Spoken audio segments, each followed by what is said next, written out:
आपण P block element हा जो सीईटी करता जो मेजर टॉपिक आहे आणि ज्याच्यामध्ये तुम्ही बरेच जण अडचणीत येता पी ब्लॉकमध्ये, कारण का पी ब्लॉकचा ज्या वेळेला आपण स्टडी करतो हा लाईन टू लाईन स्टडी व्हायला पाहिजे, परंतु लाईन टू लाईन स्टडी होत असताना आपल्याला भीती काय आहे की त्याचे नंबर ऑफ पेजेस जास्त असल्या कारणानं आपण वाचत नाही. बघा ह्याच्यात थोडक्यात पी ब्लॉकचा स्टडी कसा करायचा आहे, तर आपण 12वीचा जो पी ब्लॉकचा आपण आत्ता जो स्टडी करत असताना आणि सीईटीच्या दृष्टिकोनातून स्टडी करत असताना आपण 3 फॅमिलीमध्ये हा पार्ट विभागायचा आहे. एक nitrogen family, oxygen family, halogen family आणि नोबल गॅस, हे असे आपल्याला 4 फॅमिलीमध्ये आहेत. आता ह्याच्यातले कॉमन काय काय गोष्टी आहेत बघा, तर कॉमन गोष्टी जर तुम्ही बघितल्या तर आणि तुम्ही जर खरोखरच व्यवस्थित रीडिंग केलं असेल तर त्यामध्ये प्रत्येक ह्याच्यामध्ये पहिल्यांदा तुम्हाला ऑकरन्स विचारलेला आहे, दिलेला आहे, इलेक्ट्रॉनिक कॉन्फिगरेशन दिलेलं आहे आणि नंतर मग ट्रेंड्स त्यातले दिलेले आहेत.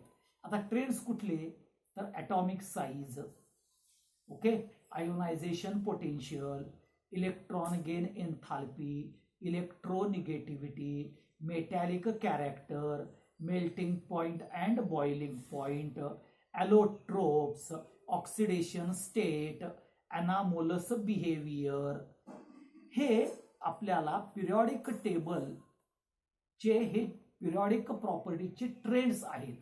मग त्यात acidic character, basic character, electronegativity, हा सगळ्या ट्रेंडचा अभ्यास आहे.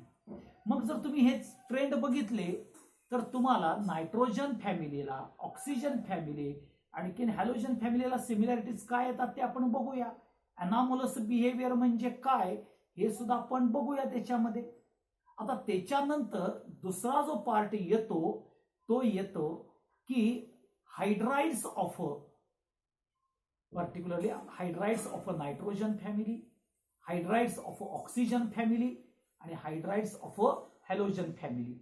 आता हायड्राइड्स ऑफ नायट्रोजन फॅमिली म्हणजेच कुठलं, NH3, PH3 हा पार्ट येईल. हायड्राइड्स ऑफ ऑक्सिजन फॅमिली म्हणजे H2S, H2O, H2AC. Hydrides of halogen family म्हणजे HCl, HBr, HI. आता ह्यांचा रिझेंबलन्स आणि ह्यांचा पर्टिक्युलरली प्रॉपर्टीज आपल्याला बघायच्या आहेत.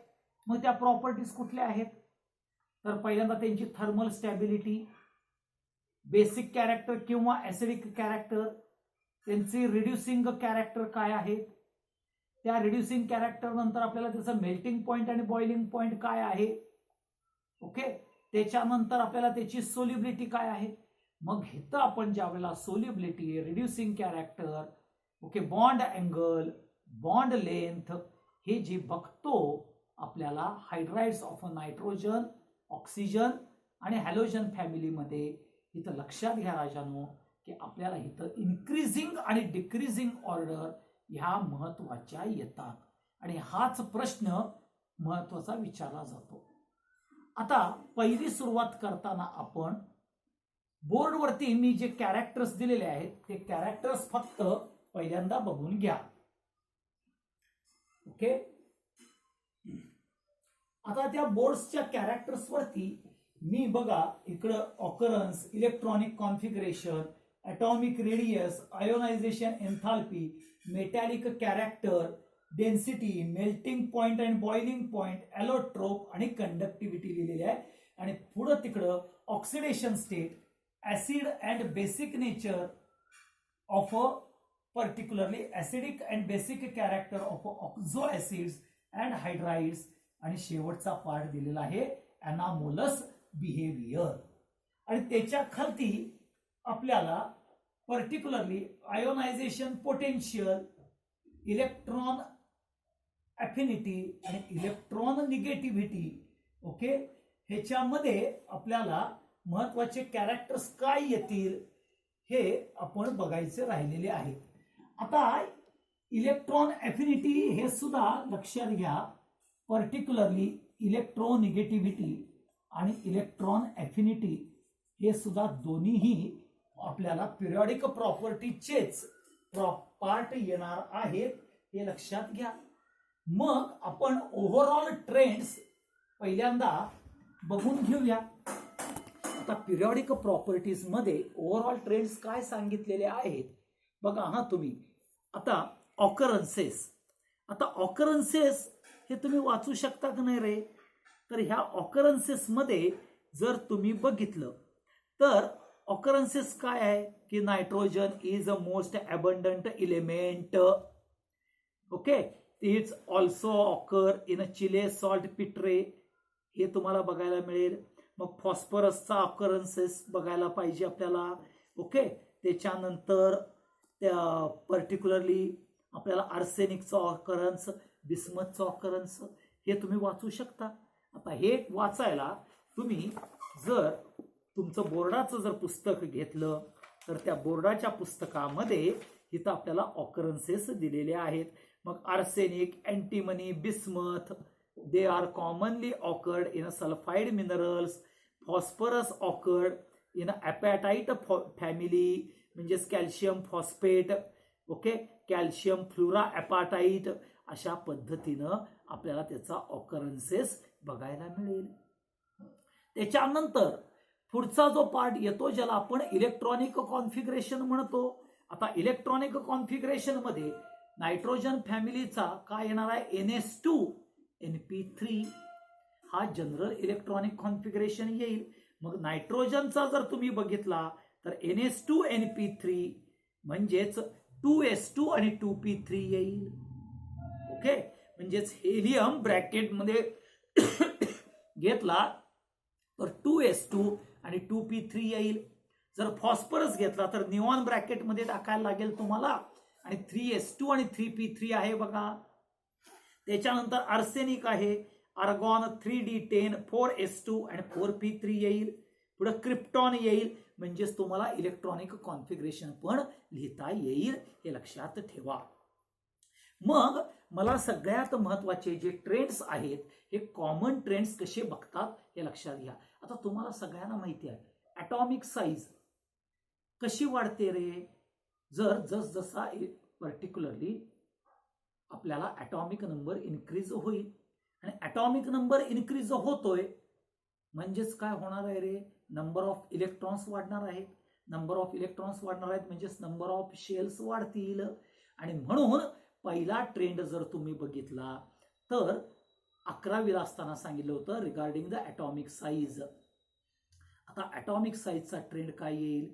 Down the group. ओके, म्हणजे टॉप टू बॉटम, म्हणजेच नायट्रोजन फॅमिली पासून, नायट्रोजन पासून बिस्मथ गेला तर ॲटॉमिक नंबर वाढतोय की नाही रे? म्हणजेच सक्सेसिव्ह काय वाढणार आहे? शेल्स वाढणार आहेत, म्हणजे ऑर्बिटल्स वाढणार आहेत. मग शेल्स वाढले की साईज वाढणार. ओके, साईज वाढला तर तुम्ही काय सांगणार? टॉप टू बॉटम और down the group atomic size increases. मग ॲटॉमिक साईज हा कशावर अवलंबून आहे? तर न्यूक्लिअर चार्ज वरती आणि ॲटॉमिक नंबर वरती अवलंबून आहे, हे तुमच्या लक्षात येईल. ओके, हे सगळ्यात महत्वाचं कॅरेक्टर येईल रिगार्डिंग द ॲटॉमिक साईज. मग तुम्ही पिरियड मध्ये जर गेला तर पिरियड मध्ये काय येतं रे? बघा, पिरियड मध्ये सुद्धा left to right atomic size increase होत होत आपल्याला तो परत डिक्रीज होतो.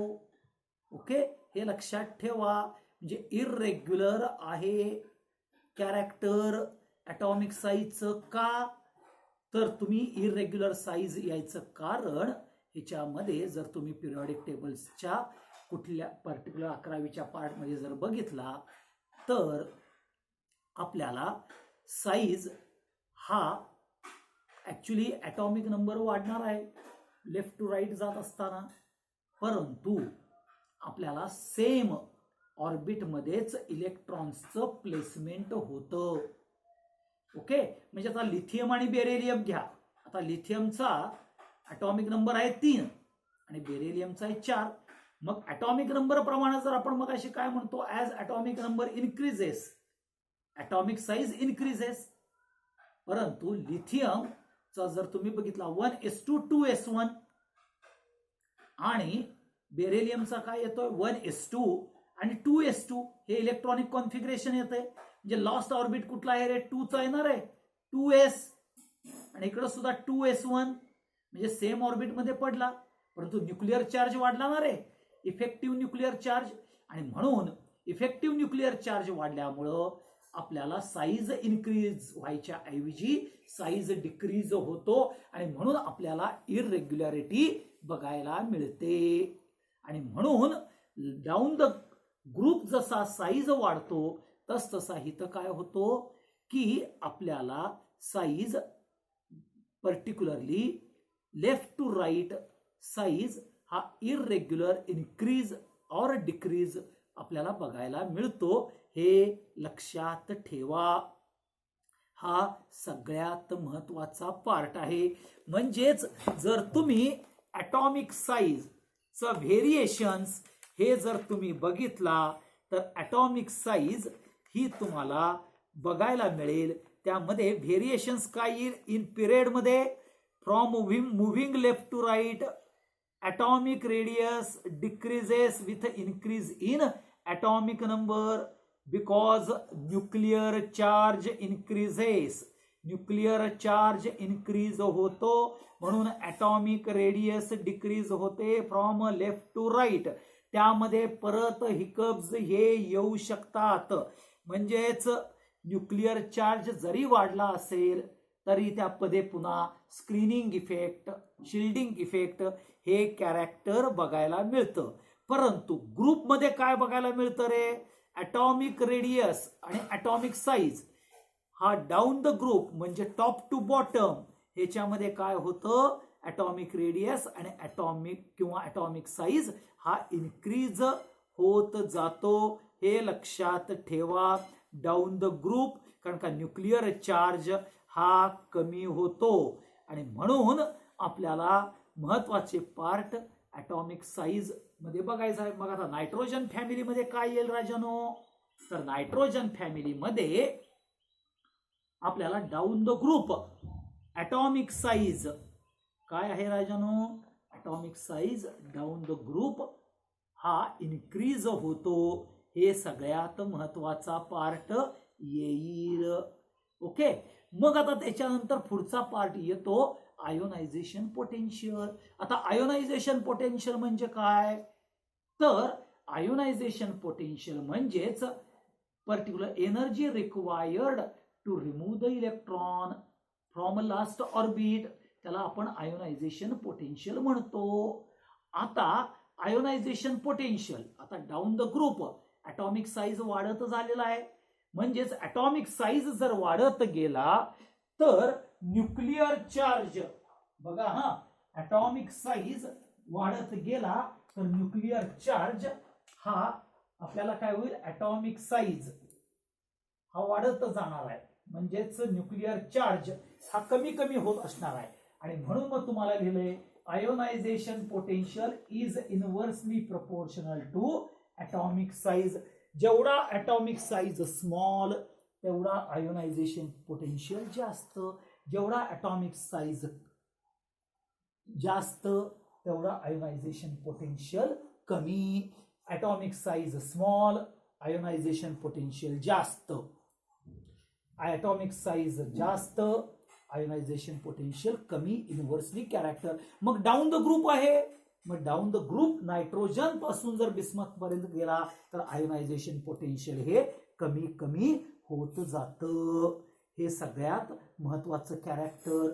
मग आपल्याला आयोनायझेशन पोटेन्शियल वर दुसरा फॅक्टर कुठला बघायला मिळतो तर शिल्डिंग इफेक्ट. आता शिल्डिंग इफेक्ट म्हणजेच जो लास्ट व्हॅलेन्स मधला जो इलेक्ट्रॉन आहे ओके त्याला प्रॉपरली शिल्ड करतय.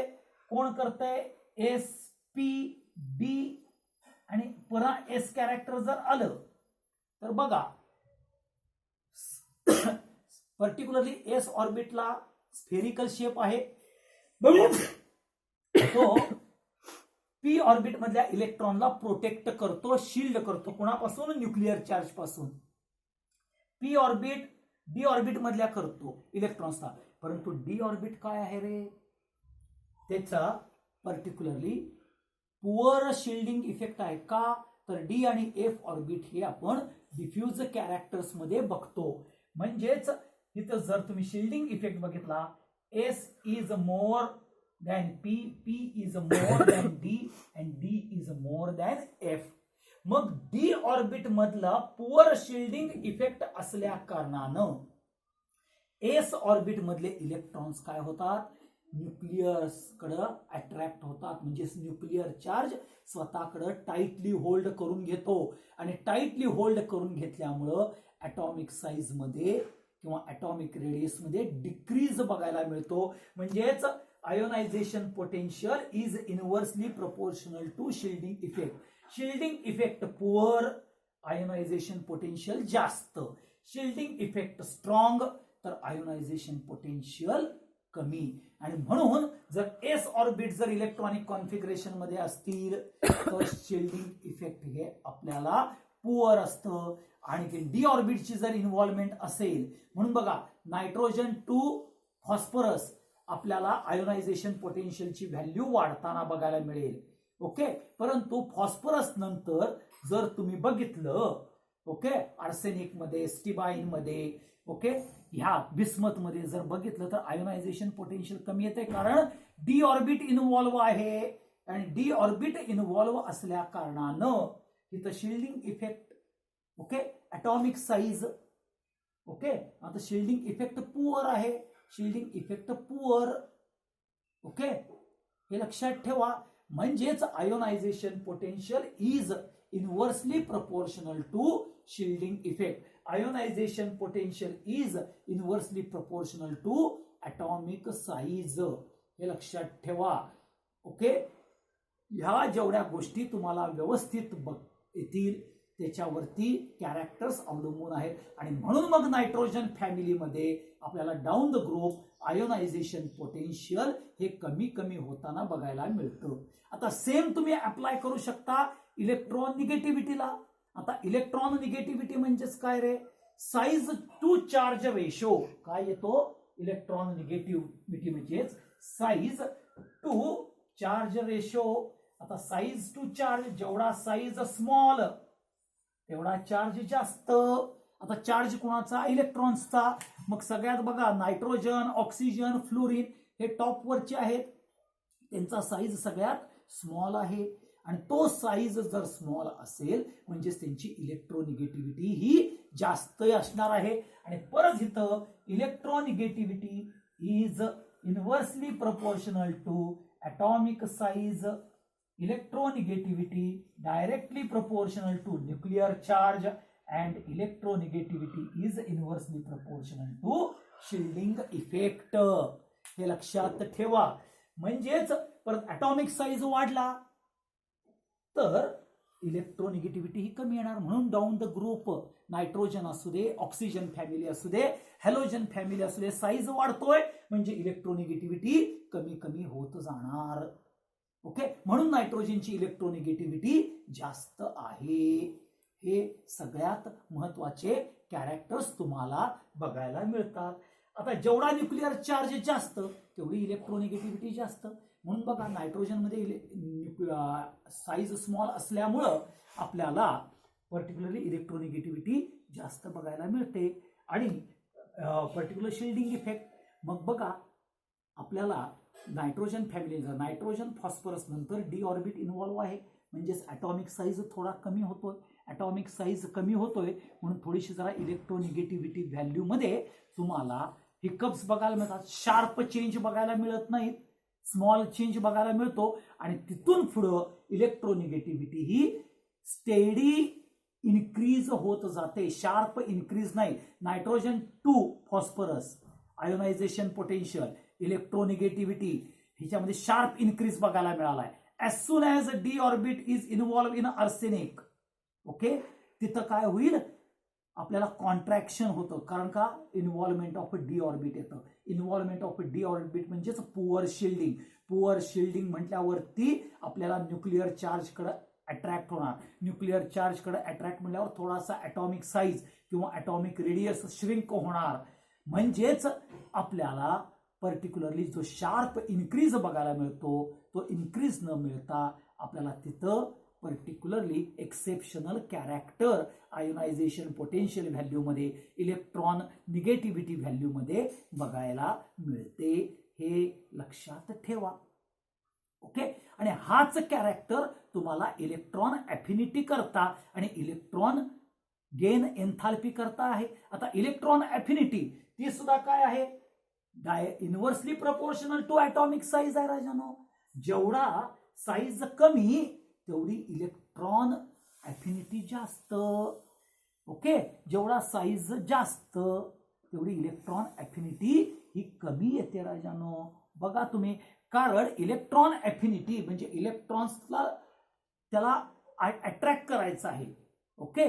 मग अट्रॅक्ट केव्हा होईल? ज्यावेळेला न्यूक्लिअर चार्ज हा पॉवरफुल असेल आणि न्यूक्लिअर चार्जनं तो येणारा इलेक्ट्रॉन्स हा टाईटली होल्ड व्हायला पाहिजे. म्हणजे न्यूक्लिअर चार्ज हा इम्पॉर्टंट कॅरेक्टर आहे. मग आपण काय म्हणतो? Down the group atomic size increase होतोय, म्हणजेच न्यूक्लिअर चार्ज डिक्रीज होतोय की नाही रे?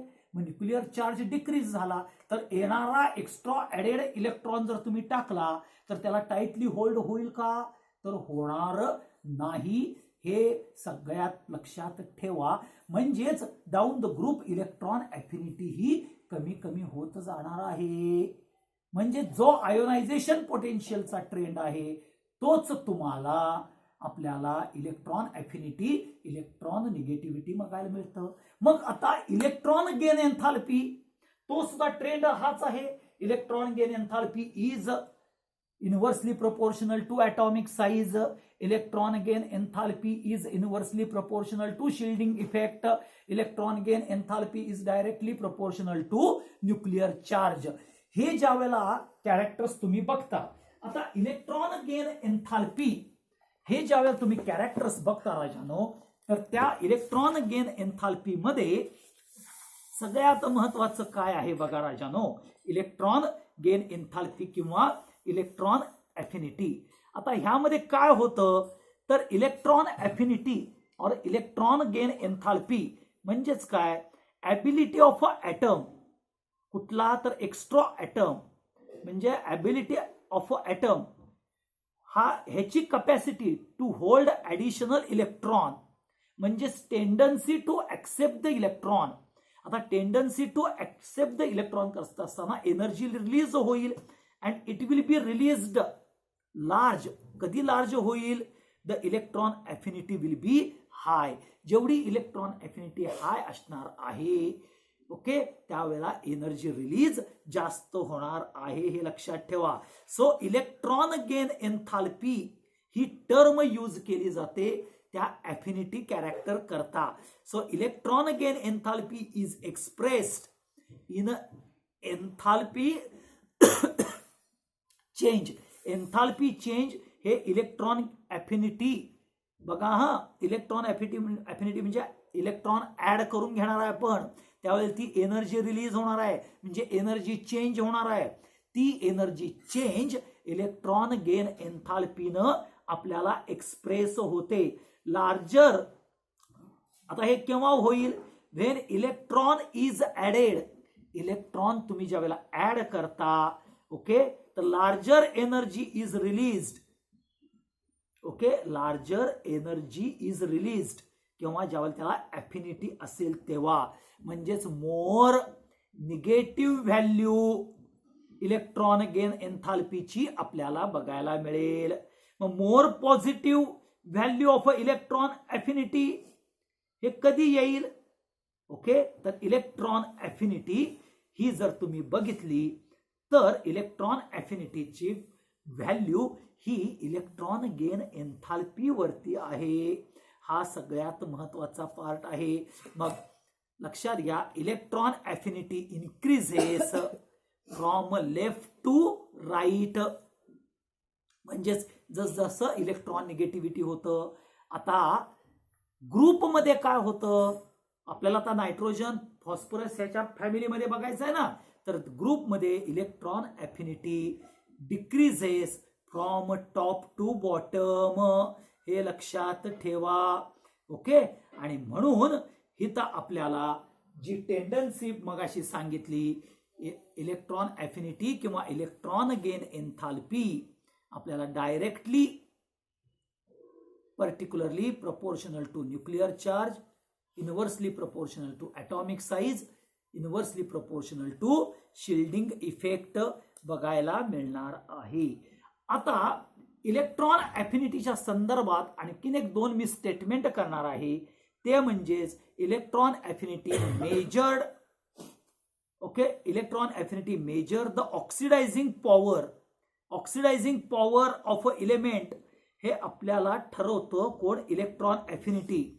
म्हणजेच इलेक्ट्रॉन अफिनिटी ग्रेटर तर ऑक्सिडायझिंग पॉवर ग्रेटर असते, हे लक्षात ठेवा. मग जेवढा न्यूक्लिअर चार्ज जास्त तेवढे इलेक्ट्रॉन अफिनिटी जास्त. ओके. जेवढा साईज कमी तेवढी इलेक्ट्रॉन अफिनिटी जास्त. ओके. आता हाच महत्वाचा पार्ट मगाशी मी तुम्हाला इन्व्हर्सली प्रोपोर्शनल आणि डायरेक्टली प्रोपोर्शनल वरती सांगितलेला आहे. म्हणजेच हे तुम्हाला व्हेरिएशन्स महत्वाचे कॅरेक्टर्स येतात. कुणाच्या बाबतीत येणार आहेत राजानो हे variations character? Ionization potential, electron negativity, electron affinity, म्हणजेच electron gain enthalpy. Electron affinity म्हणजेच एनर्जी रिलीज होणार आहे, हे लक्षात घ्या राजानो सगळ्यांनी तुम्ही. म्हणजेच ionisation potential, electron gain enthalpy, top to bottom हे जर तुम्ही बघायला गेला, ओके, टॉप टू बॉटम हे बघायला गेला तर आयोनायझेशन पोटेन्शियल आपल्याला डिक्रीज होताना बघायला मिळतं, इलेक्ट्रॉन निगेटिव्हिटी डिक्रीज बघायला मिळते, इलेक्ट्रॉन गेन एन्थाल्पी डिक्रीज बघायला मिळते. आता ह्याच्यावरती फॅक्टर्स बघितले तर inversely proportional to atomic size, inversely proportional to shielding effect, हे सगळे सेमच कॅरेक्टर्स त्याच्यावरती इफेक्ट करतात, हे लक्षात ठेवा. मग नायट्रोजन फॅमिलीच्या बाबतीत आपल्याला थोडंसं एक्सेप्शनल कॅरेक्टर बघायला मिळतं, कारण नायट्रोजन फॅमिलीमध्ये हाफ फील्ड कॅरेक्टर आहे. कारण का NS2 NP3, म्हणजेच पी ऑर्बिट मध्ये तुम्ही जर बघितलं तर आपल्याला हे हाफ ऑर्बिट बघायला मिळतं, म्हणजे हाफ फील्ड कॅरेक्टर येतं. मग हाफ फील्ड कॅरेक्टर असल्या कारणानं आयोनायझेशन पोटेन्शियल, इलेक्ट्रोनिगेटिव्हिटी आणि पर्टिक्युलरली इलेक्ट्रॉन गेन एन्थाल्पीची व्हॅल्यू मध्ये आपल्याला कंपॅरिझन विथ कार्बन फॅमिली आणि कंपॅरिझन विथ ऑक्सिजन फॅमिलीमध्ये आपल्याला जास्त बघायला मिळतं. कारण का हाफ फील्ड कॅरेक्टर हे ऑलवेज स्टेबल कॅरेक्टर असतं, हे लक्षात ठेवा. आणि म्हणून तिथं एनर्जी ज्यावेळेला required to remove the electrons आहे ती सुद्धा जास्त लागेल. इलेक्ट्रॉन एंटर करायचे असेल तर त्याच्यामध्ये सुद्धा तुम्हाला काय बघायला मिळेल, पर्टिक्युलर हिकअप्स बघायला मिळेल. आणि म्हणून डाऊन द ग्रुप ज्या वेळेला बघायला जाता त्यावेळेला shielding effect half filled character आहे का फुल फील्ड कॅरेक्टर आहे हे तुम्ही तपासून बघायला पाहिजे. For nitrogen family, oxygen family, halogen family trends कुठेही बदलत नाहीत, हे तुम्ही डोक्यात ठेवा. ओके. हा सगळ्यात महत्वाचा पार्ट येईल. मग पुढचा पार्ट येईल मेटॅलिक कॅरेक्टर. आता डाऊन द ग्रुप जसजसं आयोनायझेशन पोटेन्शियल ओके म्हणजेच कमी होणार आहे, म्हणजेच आयोनायझेशन पोटेन्शियल लो की basic particular metallic character increase होणार आहे. म्हणून बघा डाव्या बाजूला पिरियडिक टेबलच्या सगळे मेटल्स आहेत ना आणि उजव्या बाजूला नॉन मेटल्स आहेत, कारण तिथं आयोनायझेशन पोटेन्शियल कमी आहे. आणि म्हणून जसजसं आयोनायझेशन पोटेन्शियल वाढत जातं तर metallic character changes into the non metallic character.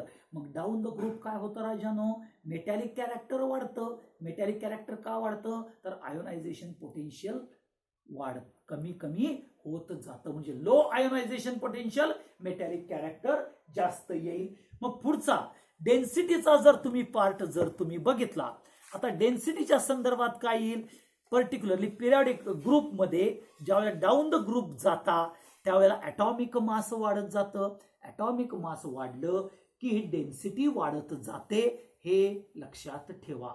हा आपला पहिला व्हिडिओ मी डेन्सिटी पर्यंत केलेला आहे.